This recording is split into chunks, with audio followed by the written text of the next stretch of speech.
আগে ভাগে আসার, উপস্থিত হওয়ার তৌফিক দান করেছেন। দ্বীনের কিছু কথা বলার এবং শোনার সৌভাগ্য নসিব করেছেন। এজন্য মালিকের দরবারে অন্তরের অন্তঃস্থল থেকে মোহাব্বতের সাথে কালিমাতুশ শুকর আদায় করে পড়ি আলহামদুলিল্লাহ। মুহতারাম সম্মানিত মুসল্লিয়ানে কেরাম, আমি সূরা লোকমানের 13 নং আয়াত তেলাওয়াত করেছি। আপনারা জানেন হযরত লোকমান আলাইহিস সালাম মহান আল্লাহ সুবহানাহু ওয়া তাআলার একজন বিশিষ্ট বান্দা। তিনি একজন প্রজ্ঞাবান বড় জ্ঞানী ব্যক্তি ছিলেন। তিনি নবী ছিলেন কি ছিলেন না সে ব্যাপারে মতানৈক্য আছে, তবে আল্লাহ তাআলার বিশিষ্ট বান্দা, বিজ্ঞজন, বড় প্রজ্ঞা এবং জ্ঞানের অধিকারী একজন ব্যক্তি লোকমান হাকিম আলাইহিস সালাম। আল্লাহ তাআলা তার নামে একটা সূরার নামকরণ করেছেন 21 পারায়। সূরাটার নামই হলো সূরা লোকমান।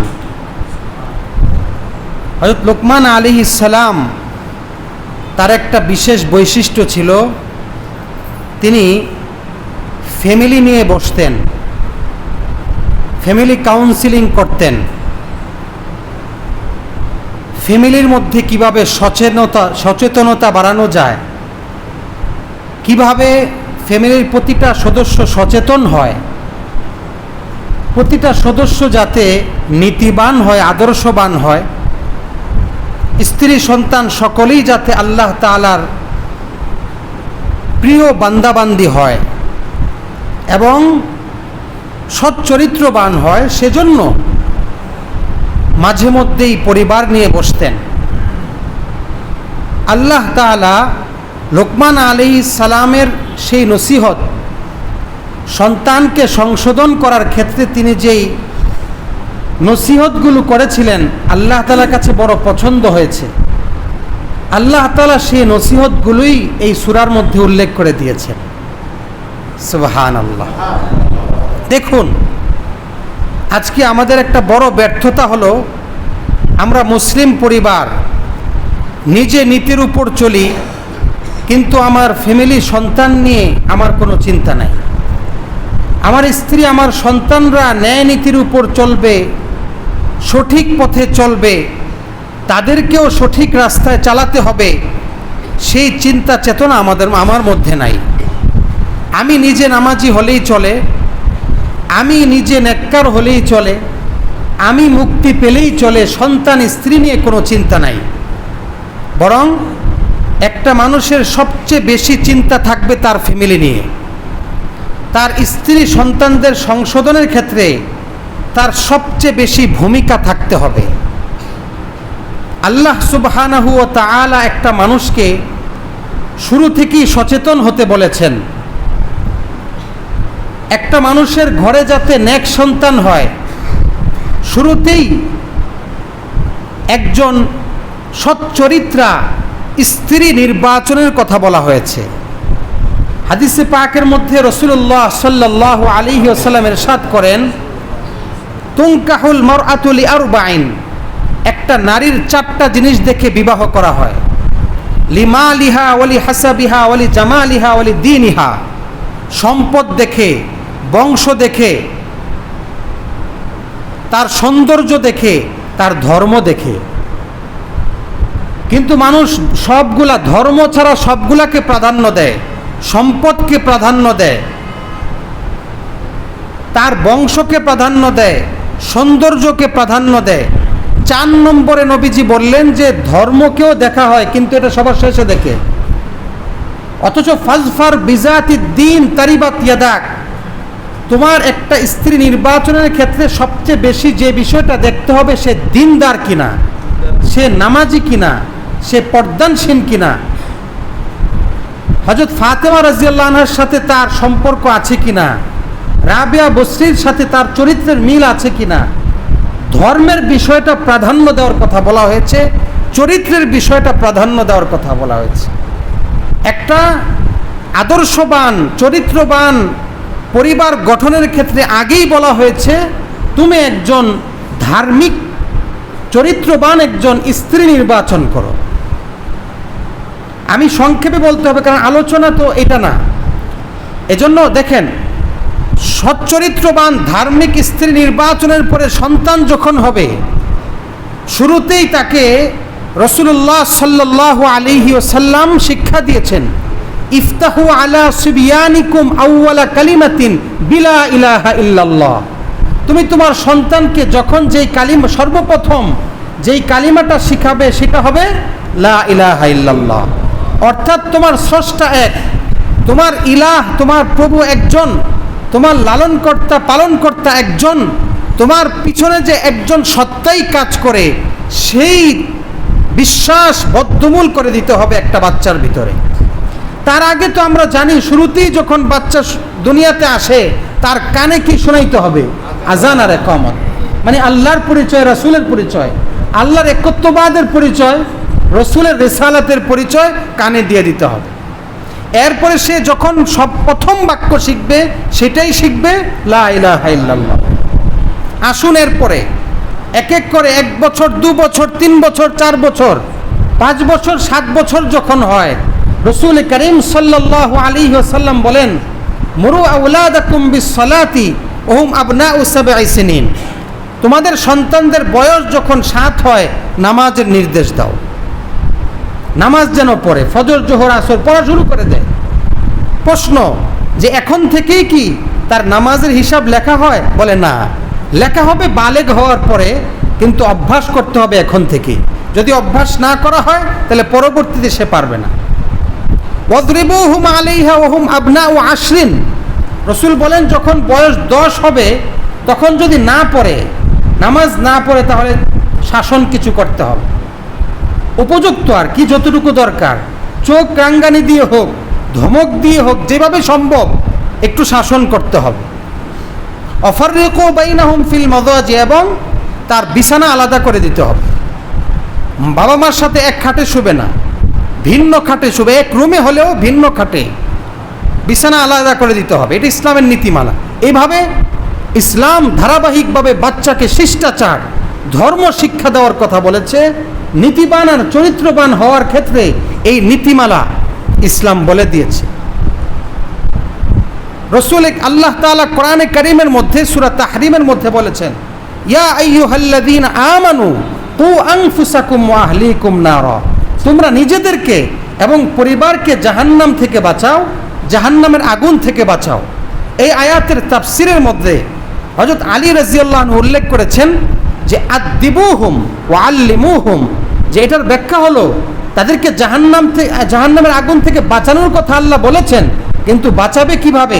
বলে আল্লিমুহুম ওয়া আদ্দিবুহুম, দ্বীন শিক্ষা দাও, কোরআন শিক্ষা দাও, আল্লাহ তাআলার পক্ষ থেকে অবতীর্ণ সঠিক শিষ্টাচার, সঠিক আদব, ধর্মের সমস্ত বিষয়গুলো শিক্ষা দাও। ও আদ্দিবুহুম, এবং তাকে চরিত্র আর শিষ্টাচার ধারাবাহিকভাবে শিক্ষা দিতে থাকো। এভাবে ধর্ম আর শিষ্টাচার তাকে শিখানোর মাধ্যমে এই ছেলেটা জাহান্নামের আগুন থেকে বাঁচবে, এই সন্তান জাহান্নামের আগুন থেকে বাঁচবে। এটা হলো আয়াতের ব্যাখ্যা। আসুন আরেক হাদিস, অপর হাদিসের মধ্যে রাসূল করিম সাল্লাল্লাহু আলাইহি ওয়াসাল্লাম ইরশাদ করেন, ইন্নাল ওয়ালিদা মাসউলুন আনিল ওয়ালাদি, পিতা মাতা তার সন্তানের ব্যাপারে আল্লাহর কাছে জিজ্ঞাসিত হবে। বলে কোন ক্ষেত্রে? বলে ফিল বিররি ওয়াল আদাবি, আদব শিষ্টাচার শিক্ষা দেওয়ার ক্ষেত্রে, এবং ন্যায় নীতি, সত্যবাদিতা, সচ্চরিত্র, এই সমস্ত সব বিষয়গুলো শিক্ষা দেওয়ার ক্ষেত্রে পিতামাতা আল্লাহর কাছে জিজ্ঞাসিত হবে। অর্থাৎ পিতামাতা সন্তানকে এগুলো শিখালো কিনা, ন্যায় নীতি শিখালো কিনা, ধর্ম শিখালো কিনা, আল্লাহর সামনে সেজদা দেওয়া শিখালো কিনা। প্রশ্ন, সর্বপ্রথমই আল্লাহ তাআলার সেজদা 7 বছর বয়সেই, শুরুতেই কালিমা শিক্ষা কেন? এক আল্লাহর কথাই বলা, আল্লাহর সামনেই সেজদা দেওয়ার শিক্ষাটা প্রথমেই কেন? প্রথমেই তো অন্য কিছু দ্বারা শিক্ষা দেওয়া যেত।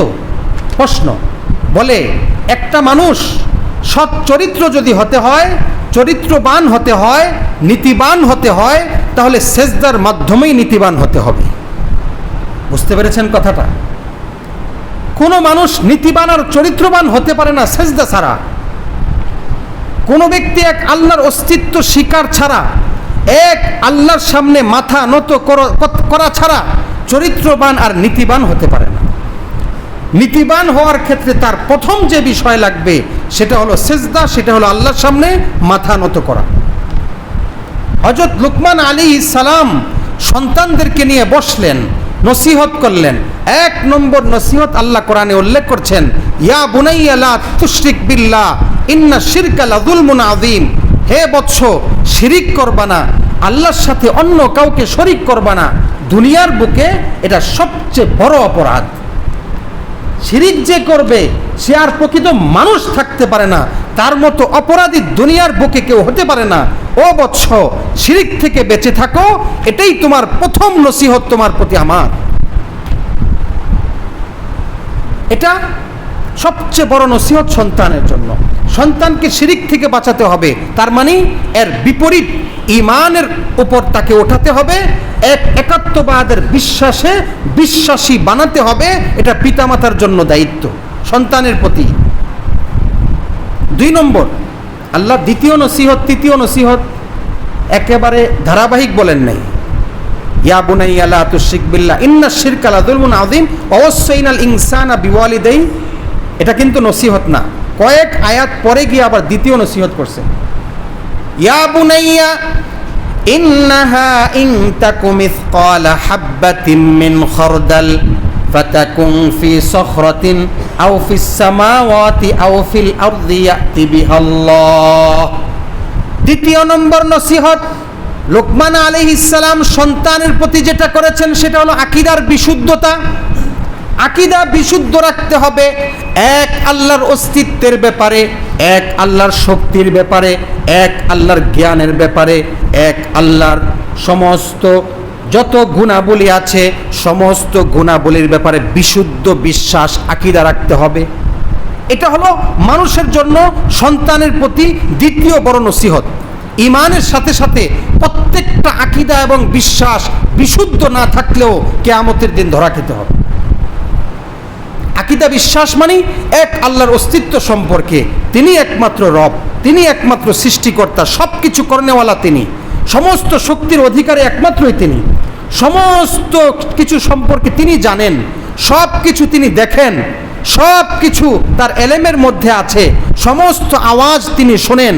রাতের অন্ধকারে একেবারে কানের কাছে গিয়ে একেবারে আস্তে আওয়াজ দিলেও সেটা তিনি শোনেন। তার সমস্ত এই গুণাবলী সম্পর্কেও আকীদা বিশুদ্ধ রাখতে হবে। ইয়া বুনাইয়া, হে বৎস, ইন্নাহা ইন তাকু মিসকালা হাববাতিন মিন খারদাল, কোন বিষয়ে যদি একেবারে সরিষা দানা পরিমাণও হয়, ছোট ক্ষুদ্র থেকে ক্ষুদ্র কোনো জিনিসও যদি হয়, ফাতাকুন ফি সখরাতিন আও ফিস সামাওয়াত, সেই ক্ষুদ্র বিষয়টা যদি পাথরের ভিতরেও থাকে, আও ফিস সামাওয়াতি আও ফিল আরদ, আকাশমণ্ডলী অথবা জমিনে যেখানেই থাকুক না কেন, ইয়াতি বিহাল্লাহ, আল্লাহ রাব্বুল আলামিন সেটাও উপস্থিত করতে পারেন। সুবহানাল্লাহ। তার মানে ক্ষুদ্র থেকে ক্ষুদ্র জিনিস সম্পর্কেও আল্লাহ জানেন, সেটাও উপস্থিত করবেন। একটা মানুষ ক্ষুদ্র থেকে ক্ষুদ্র অন্যায় কাজ করলে সেটাও তিনি লেখেন, আবার ক্ষুদ্র থেকে ক্ষুদ্র জিনিস ভালো কাজ করলেও সেটাও তিনি আমলনামায় লিখে রাখেন। এজন্যই ক্ষুদ্র থেকে ক্ষুদ্র আপনি নেক কাজ করেন সেটাও কিয়ামতের দিন দেখবেন, আবার ক্ষুদ্র থেকে ক্ষুদ্র যদি অন্যায় কাজ করেন সেটাও কিয়ামতের দিন আপনার সামনে আপনি দেখবেন। এটা বিশুদ্ধ আকীদা। এটা হলো দ্বিতীয় নসিহত, আকীদার বিশুদ্ধতা। তৃতীয় নম্বর, ইয়া বুনাইয়া আকিমিস সালাহ ওয়া'মুর বিল মা'রুফি ওয়ানহা আনিল মুনকার। তৃতীয় নম্বর নসিহত হলো কর্মের বিশুদ্ধতা, কাজের বিশুদ্ধতা। দুনিয়ার বুকে একটা মানুষের জন্য সবচেয়ে গুরুত্বপূর্ণ, সবচেয়ে শ্রেষ্ঠ যে কাজ সেটা হলো নামাজ। যত কাজই থাকুক সমস্ত কাজের মধ্যে সবচেয়ে শ্রেষ্ঠ, সবচেয়ে দামি, সবচেয়ে গুরুত্বপূর্ণ যে কাজ সেটা কি? নামাজ। তো যদি কোনো মানুষ এই কাজটা ছেড়ে দেয় তাহলে গুরুত্বপূর্ণ কাজটা ছেড়ে দিল। এটা হলো কর্মের বিশুদ্ধতা। তুমি যদি এই গুরুত্বপূর্ণ কাজটা করো তাহলে অন্য সব কাজ তোমার জন্য সহজ এবং বিশুদ্ধ হয়ে যাবে। এটা 3 নম্বর নসিহত। সন্তানের প্রতি, সন্তানকে ঠিক রাখতে হলে, সন্তানকে সৎ বানাতে হলে, সন্তানকে সুচারু রূপে গড়তে হলে, চরিত্রবান হিসেবে গড়তে হলে 3 নসিহত নামাজ। এরপরে হলো চরিত্রের বিশুদ্ধতা। আকিমিস সালাতা ওয়া'মুর বিল মা'রুফি ওয়ানহা আনিল মুনকার। 4 নম্বর হলো চরিত্রের বিশুদ্ধতা। অন্যায় কাজ থেকে নিজেও বাঁচো, আরেকজনকেও বাঁচাও। নিজেও ভালো কাজ করো, অন্যকেও ভালো কাজের দাওয়াত দাও। নিজেও অন্যায় কাজ থেকে বাঁচো, আরেকজনকেও অন্যায় কাজ থেকে দূরে রাখো। চরিত্রের বিশুদ্ধতা এটা সবচেয়ে বড় কাজ, 4র্থ বড় কাজ। নামাজের পরে একটা মানুষের জন্য গুরুত্বপূর্ণ যে কাজ, আমি একাই শুধু ভালো কাজ করব না, আরেকজনকেও দাওয়াত দিব। আমি শুধু অন্যায় কাজ থেকে বাঁচব না, আরেকজনকে অন্যায় কাজ থেকে বাঁচাবো। চরিত্রের বিশুদ্ধতা, নিজেও এই চরিত্রে উঠতে হবে, সমাজকেও এই চরিত্রের উপর ওঠাতে হবে। তখন এই পরিবার, এই ব্যক্তি সংশোধন হবে, সমাজও সংশোধন হবে। বুঝছেন কথাটা? ধারাবাহিক আল্লাহ পাক লোকমান আলাইহিস সালামের এই নসিহতগুলো সন্তানের প্রতি এত পছন্দ হয়েছে, উল্লেখ করেছেন কোরআনে। 4র্থ চরিত্রের বিশুদ্ধতা। ওয়াসবির আলা মা আসাবাক। এবং এই কাজ করতে গেলে যদি বিপদ আসে, বিপদের উপর ধৈর্য ধারণ করো। ভালো কাজ করতে গেলে হক কথা বলেছো, বিপদ এসেছে, ধৈর্য ধারণ করো। কোরআনের কথা বলতে গিয়েছো, বিপদ এসেছে, ধৈর্য ধারণ করো। মানুষকে অন্যায় কাজ থেকে বাধা দিতে গিয়েছো, বিপদ এসেছে, ধৈর্য ধরো। এটা আমার জন্যই হয়েছে, আমার জন্য। এই জন্যই নবীদের উপর বিপদ আসছে না, ওলামায়ে কেরামদের উপরেও আসবে। আমি হক কথা বললে আপনারা সমালোচনা করবেন, কিছু সমালোচনা হবেই, এটা সবর করতে হবে। এজন্যই খতিব সাহেবদের কিছু সমালোচনা হবেই। আর সমালোচনাটা এটাও সুন্নত, নবীদের ক্ষেত্রে হয়েছে, কারণ হক কথা বললে কিছু সমালোচনা আসবেই, কিছু সমালোচনা আসবেই, কিছু বিপদ আসবেই। সেক্ষেত্রে ধৈর্য ধরতে হবে। অনেক রকম বিপদ নবীদের উপর, সব নবীদের উপর এসেছে সৎ কাজের আদেশ, অসৎ কাজ থেকে বাধা দেওয়ার কারণে। 5 নম্বর যেই নসিহত করেছেন সেটা হলো ওয়ালা তুসাইর খাদ্দাকা লিন্নাস। ওয়ালা তুসাইর খাদ্দাকা লিন্নাস মানে হলো তুমি মানুষকে ছোট করবা না, মানুষকে হেয় করবা না, মানুষকে তুচ্ছ করবা না। হতে পারে একটা লোক শ্রমিক, হতে পারে একটা লোক দিনমজুর, হতে পারে একটা লোক নাপিত, হতে পারে একটা লোক যে কোনো নিম্ন শ্রেণীর হোক না কেন, তাকে ছোট করতে পারবা না। সকলের প্রতি সকলের সৌহার্দ্যপূর্ণ আচরণ থাকতে হবে, ভালো আচরণ থাকতে হবে। পরস্পরকে ভালোবাসবে, সালাম দিবে, ছোট হলেও সালাম দিবে, নিম্ন শ্রেণীর হলেও সালাম দিবে, অহংকারের সাথে চলবে না। সর্বশেষ আল্লাহ পাক লোকমান আলাইহিস সালামের সেই কথাই উল্লেখ করেছেন, ওয়ালা তামশি ফিল আরদি মারাহা। মানুষকে ছোট করবা না, জমিনে অহংকারের সাথে চলবে না। ইন্নাল্লাহা লা ইউহিব্বু কুল্লা মুখতালিন ফাখুর। আল্লাহ অহংকারীকে পছন্দ করেন না। মানুষকে ছোট করার মানসিকতা যদি আপনার মধ্যে আসে, তাহলে মনে করবেন অহংকার আছে। একজন শ্রমিককে দেখলে তাকে দাম দিতে মনে চায় না, মসজিদের খাদেম হইলে তাকে দাম দিতে মনে চায় না, বা যে কোনো নিচু লোক, তার পেশাটা একটু নিচু, রিক্সাওয়ালা, আপনি তাকে সালাম দিতে চান না, তাকে ধমক দিতে মনে চায়। একটু হেরফের করলেই ধমক, থাপ্পড়ও দেন, মাইরও দেন। তো সমাজের নিচু লোকটাকে আপনার দাম দিতে মনে চায় না, তাইলে মনে করবে অহংকার আছে মনে। আর যদি সালাম আগে দেন, রাসূল বলেন তোমার অহংকার নাই। সুবহানাল্লাহ। তোমার বাড়ির পিয়ন, তোমার বাড়ির যে পাহারা দেয়, তাকে তুমি সালাম দাও না, সালামের আশায় থাকো, বোঝা যাবে অহংকার আছে। তোমার ছেলেকে সালাম দিতে চাও না, বোঝা যাবে অহংকার আছে। ঘরে প্রবেশ করে স্ত্রীকে সালাম দিতে চাও না, বোঝা যাবে মনে অহংকার আছে। তোমার যেই চাকরি স্থল, সেখানে তোমার অধীনে যারা কাজ করে, তুমি সালাম দিতে চাও না, সালামের আশায় থাকো, বোঝা যাবে অন্তরে অহংকার আছে। কিন্তু যদি এই অভ্যাস করতে পারো, তুমি সেখানে ঢুকে তোমার অধীনস্থ হোক না কেন সালামটা তুমি আগে দাও, তাহলে আল্লাহর নবী বলেন তোমার ভিতরের অহংকার আল্লাহ দূর করে দেবেন। অহংকার থাকবে না, এবং এটার ফল কি হবে? সবাই ভালোবাসবে আপনাকে। আমাদের বস অনেক ভালো, স্ত্রী ও স্বামীকে অনেক ভালো বলবে, আর সেখানে তো আল্লাহর রহমতের বিষয় তো আছেই, আল্লাহ পাক দিবেন রহমত, দোয়া। আর যদি সালাম বের না হয়, মসজিদের খাদেম সালাম দেব কেন? এটা অহংকার। নিম্ন শ্রেণীর লোককে ধমক দেন সহজেই, এটা অহংকার। সকলের সাথে সৌহার্দ্য আচরণ, ভালোবাসার আচরণ, সুন্দর আচরণ, এটা আল্লাহ পছন্দ করেন। লোকমান আলাইহিস সালামের যে নসিহত সন্তানদের প্রতি ছিল, সর্বশেষ এটা সামাজিক শিষ্টাচার, পরস্পরের মধ্যে সুন্দর আচরণ। আল্লাহ পাক সৃষ্টি করেছেন এভাবে, সমাজের মধ্যে সব মানুষ এক শ্রেণীর থাকবে না, উঁচু শ্রেণী নিচু শ্রেণী থাকবে, এরকমই থাকবে, কিন্তু পরস্পরের মধ্যে পরস্পরকে মূল্যায়ন করতে হবে, ভালোবাসতে হবে, সালাম দিতে হবে। ঠিক আছে তো? হযরত লুকমান আলাইহিস সালাম সন্তানদেরকে নসিহত করলেন। আল্লাহ তাআলা সেই নসিহতগুলোই কোরআনের মধ্যে উল্লেখ করলেন। আল্লাহ বোঝালেন এ কথা, ও দুনিয়ার পিতা মাতারা, তোমাদের সন্তানদেরকে নিয়েও দুনিয়াতে বসতে হবে, সন্তানদেরকে নিয়ে পরিবারকে নিয়েও মাঝে মাঝে বসতে হবে, তাদেরকে নসিহত করতে হবে, অন্যায় থেকে বাঁচাতে হবে, অন্যায় থেকে বাঁচানো এটা তোমাদের দায়িত্ব। আল্লাহ রাব্বুল আলামিন হযরত ইয়াকুব আলাইহিস সালামের কথা কোরআনে উল্লেখ করেছেন। আম কুনতুম শুহাদা ইয হাদারা ইয়াকুব আল মাউত।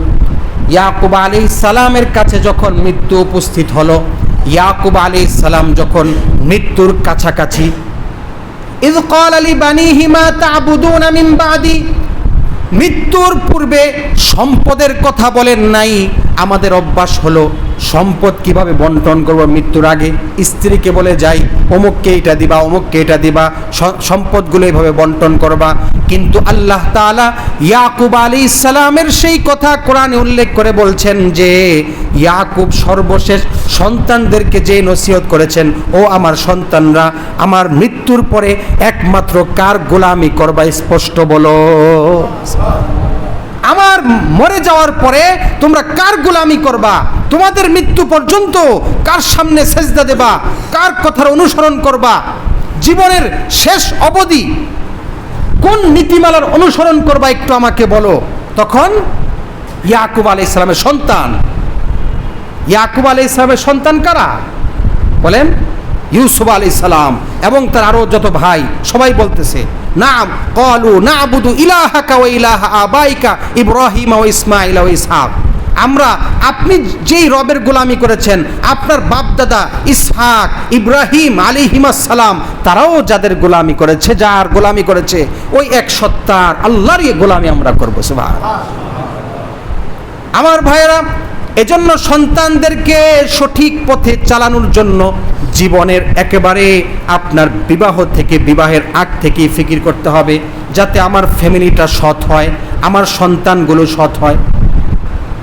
সন্তান দুনিয়াতে আসার পরে এইভাবেই তাদেরকে শিষ্টাচার শিখাতে হবে, তারবিয়ত শিখাতে হবে, নামাজের উপর উঠাতে হবে, সঠিক আকীদার উপর উঠাতে হবে, সৎ চরিত্র শিখাতে হবে, কোরআন শিখাতে হবে, এইভাবে চোখে চোখে রাখতে হবে। সন্তান বড় হলেই ছেড়ে দেই, যেখানে ইচ্ছা সেখানে চলে যাচ্ছে, যার সাথে ইচ্ছা তার সাথে বন্ধুত্ব স্থাপন করতেছে, যাকে ইচ্ছা তাকেই ঘরে নিয়ে আসছে, আবার যার সাথে মনে চায় তার সাথেই বাইরে ঘোরাফেরা করছে। এইভাবেই যদি চলে, এই সন্তান অসৎ সন্তান হয়ে যেতে পারে এবং এই সন্তান কবরে হাসরে আপনার কাল হয়ে দাঁড়াতে পারে। আমরা তো মনে করি যে আমি সৎ পথে চললেই চলে। সন্তান যদি অন্যায় পথে চলে, আল্লাহ নবী বলেন পিতামাতাকে আল্লাহর কাছে জবাবদিহি করতে হবে। আজকে সন্তান সবচেয়ে বেশি নষ্ট হচ্ছে যে কারণে, সেটা হলো অসৎ সঙ্গের কারণে। আমার সন্তান একটা খারাপ ছেলের সাথে ঘুরতেছে, চলাফেরা করে, নেশাখোর একটা ছেলের সাথে চলে, আমি কিছুই বলি না, আমি কিছুই বলি না, তাকে ঘরে নিয়ে আসতেছে, কিছুই বলি না। আমার ছেলে প্রাপ্তবয়স্ক একটা মেয়ের সাথে সম্পর্ক রাখে, ঘরেও নিয়ে আসে, বাইরে ঘোরাফেরা করে, যেভাবে ইচ্ছা চলতেছে, কিছুই বলি না।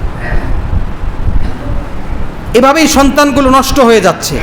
অসৎ সঙ্গ এটা সবচেয়ে বেশি বড় খারাপ জিনিস, সবচেয়ে খারাপ জিনিস। রাসূল করিম সাল্লাল্লাহু আলাইহি সাল্লাম হাদিসে পাকের মধ্যে উদাহরণ দিয়ে বুঝিয়েছেন, ইন্নামা মাসালুল জালিসিস সালিহ ওয়া জালিসিস সু কাহামিলিল মিসকি ওয়া নাফিখিল কির। সৎসঙ্গ অসৎ সঙ্গের উদাহরণ কেমন? বলে একজন আতর বিক্রেতা এই সৎসঙ্গীর মতো।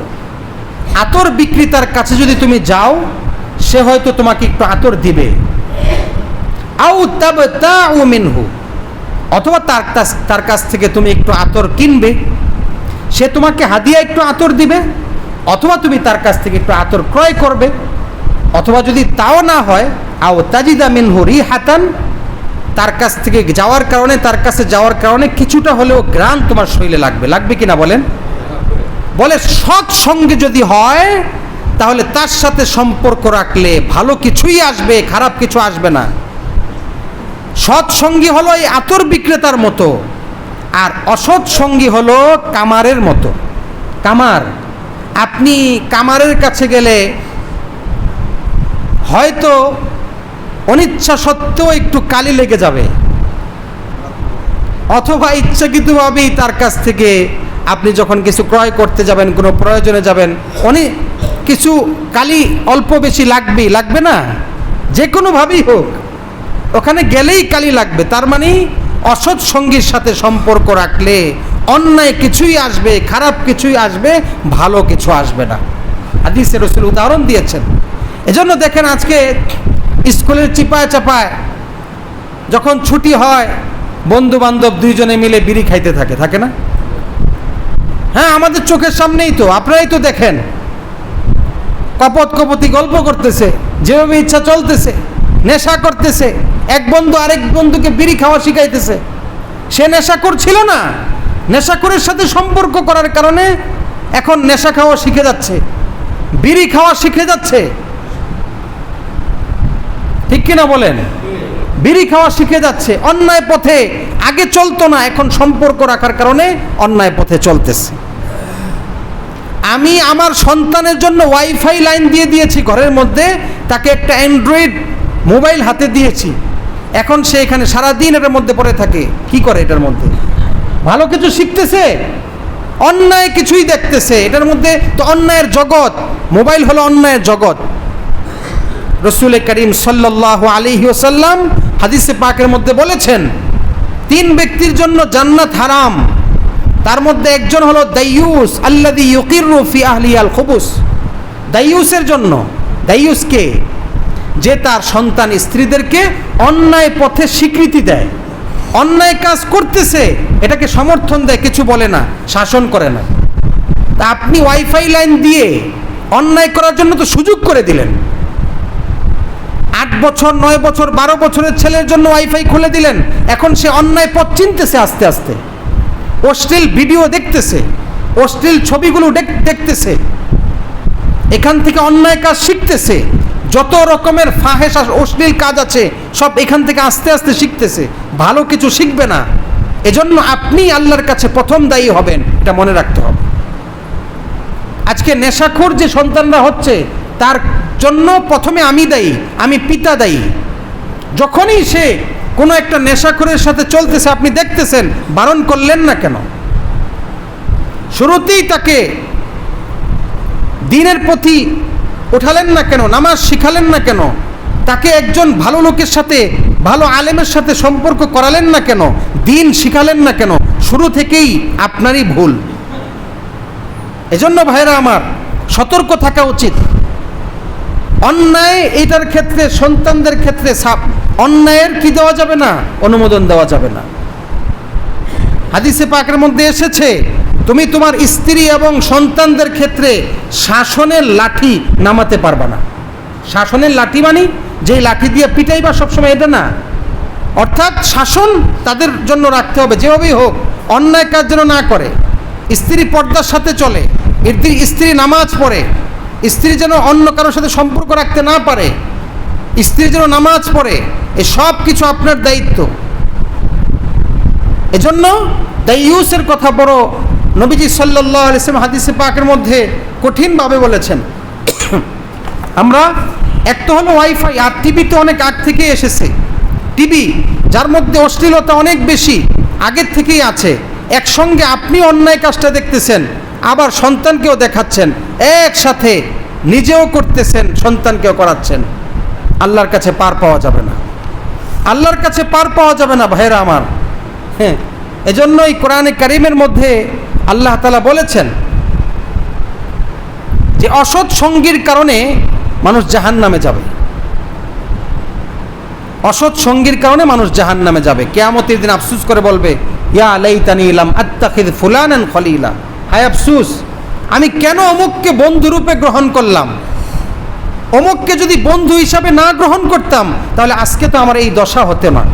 আফসোস করে বলবে সেদিন। এজন্য আমাদেরকে সতর্ক হতে হবে। আমরা আমাদের সন্তানদেরকে অন্যায়ের জন্য সমর্থন দিতে পারি না।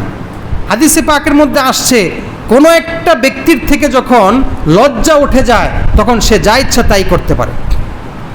আরেক হাদিসের মধ্যে এসেছে, আল হায়া লা ইয়াতি ইল্লা বিখাইর, লজ্জা এটা কল্যাণ ছাড়া আর কিছু আনে না। অর্থাৎ লজ্জা মানুষের মধ্যে শুধু খায়ের, শুধু কল্যাণ নিয়ে আসে। আপনি যখন অশ্লীল একটা ছবি দেখছেন, আপনার সন্তানও আপনার পাশে বসে দেখতেছে, লজ্জা একজনেরও নাই, আপনারও লজ্জা নাই, সন্তানেরও লজ্জা নাই। যখন আপনার সামনে আপনার ছেলে হাঁটুর উপরে পেন পরে, আপনি কিছু বলেন না, লজ্জা আপনারও চলে গেছে, সন্তানেরও চলে গেছে। আর এই লজ্জাহীনতা এটা মানুষকে শুধু অকল্যাণের দিকে নিয়ে যাবে। আর হাদিসের মধ্যে আসছে, যার মধ্যে লজ্জা যত বেশি তার মধ্যে সৌন্দর্য, শিষ্টাচার, তার মধ্যে সকল ভালো কিছু শুধু উপস্থিত হতেই থাকবে। লজ্জা বড় জিনিস।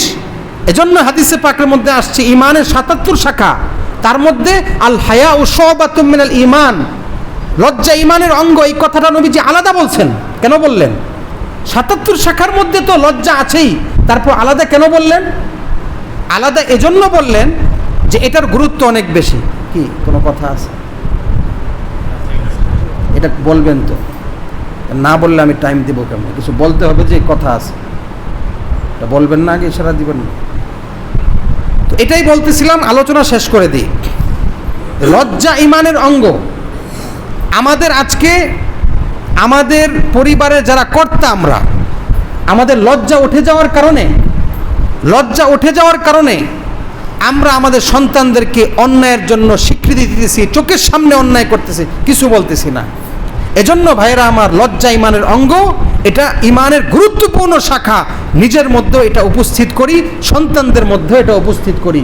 আমি নিজেও সংশোধন হই, সন্তানদেরও সংশোধন করি। আল্লাহ রব্বুল আলামিন আমাদের সকলকে তৌফিক দান করেন। ওমা আলাইনা ইল্লাল বালাগ। আমাদের সেক্রেটারি সাহেব একটু কথা বলবেন। সুবহানাল্লাহি ওয়া বিহামদিহি, সুবহানাকাল্লাহুম্মা ওয়া বিহামদিকা, আশহাদু আল্লা ইলাহা ইল্লা আনতা, আস্তাগফিরুকা ওয়া আতুবু ইলাইক। আসসালামু আলাইকুম আসসালামু আলাইকুম ওয়া রাহমাতুল্লাহি ওয়া বারাকাতুহু। আমরা আমাদের পাবনার এক অবস্থান, এখানে ডেলি প্রতিদিন 4টা 5টা বাস স্থাপন করা হয়। এজন্য ঢাকা